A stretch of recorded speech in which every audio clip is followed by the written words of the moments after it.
Welcome back to Soundbites. Unicef Canada's annual Chefs for Unicef Water for Life Gala took place earlier this week at the Halifax Convention Centre, bringing together the Halifax business community in support of the world's children. The event featured some of the best chefs in Nova Scotia.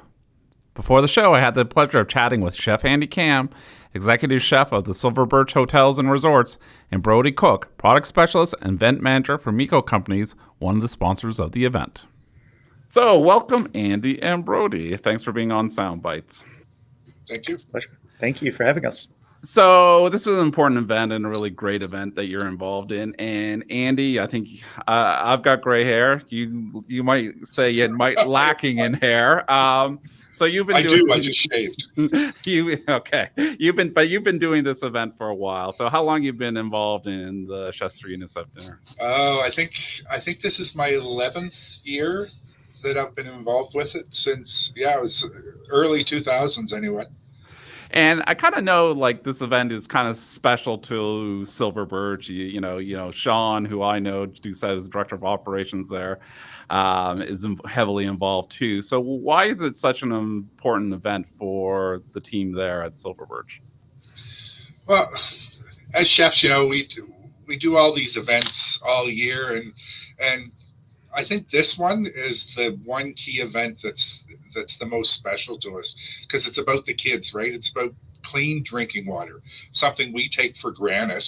I mean, Canada has some of I forget what percentage we have of the world's drinkable water, but then these children around the world that don't even have that we take the granted for. Okay, so and you know, obviously, we all appreciate the work you put into this event and how special an event is. Brody, as mentioned in my intro, you work with Miko Companies. Tell me a little bit why Miko is so involved in and a big partner of this event. Yeah, I think Chef hit it right on the head there. It's definitely about the kids. So when we look overseas and we see these kids in these communities that don't even have something that, again, echoing Chef's words there, we take for granted that clean drinking water. And UNICEF is doing an amazing job of getting out there, getting help, getting aid to these communities. They have this amazing network of volunteers. And, you know, if we can be a small part of that and contribute in some way, then we feel really fortunate to be able to do it. And I guess one of the great things about this event is, you know, everybody that attends knows they're helping to raise funds. But it's also, you know, it's also nice when you can go to an event, feel good and raise money for an important charity like UNICEF, but you're having a good time. Andy, tell me a little bit, how does it work for the chefs? Like, so you have like, is it a country theme or how do the chefs decide what they're going to prepare for the event? Yeah, I mean, we start months in advance of this because we know it's coming. So about 3-4 months before, we kind of get the team together and we discuss what we want to do. I mean, we've done so many countries over the past like 11, 12 years. And we just kind of all sit around and we hash out, well, what would be an interesting country to do?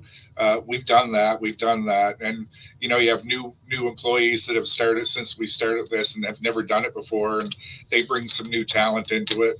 So we just kind of all throw our ideas in the ring and then we pick which country we think would be the most interesting. And do tell. And now you want to know what one we're doing this year? Yeah. This year we chose Italy. Oh, well, yeah. That's okay.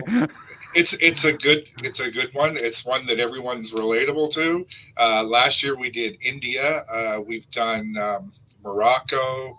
We've done some that a lot of people aren't familiar with. New dishes people try out. This year we wanted to try something a little different for us, so we chose Italy. Amazing. So, Brody, you're now you come not from I think you have a food background too, but your background specialty certainly is in wine and other beverages. So, tell us a little bit about maybe some of the drinks that I assume there's some wine to be served at this event. Yeah, there'll be some great wine being offered. We're lucky enough that we were able to present some sparkling wine as part of the celebration. So thankfully, it is a Italian sparkling wine, so a lovely little prosecco for everybody to be able to cheers and be able to toast and commemorate what should hopefully be an excellent fundraiser. So. Amazing. So, I mean, I think this show is all about good people doing good things in their local community. So, I want to take the time to thank both Andy and Brody and their respective companies for really pitching in and supporting a great charity. And I look forward to being at the event and trying some of your food, Andy, and probably a sip or two of that Prosecco, Brody. So, thanks for your time this morning. Oh, you're welcome. Thanks for having us. No problem. Thanks for having us on, Mark.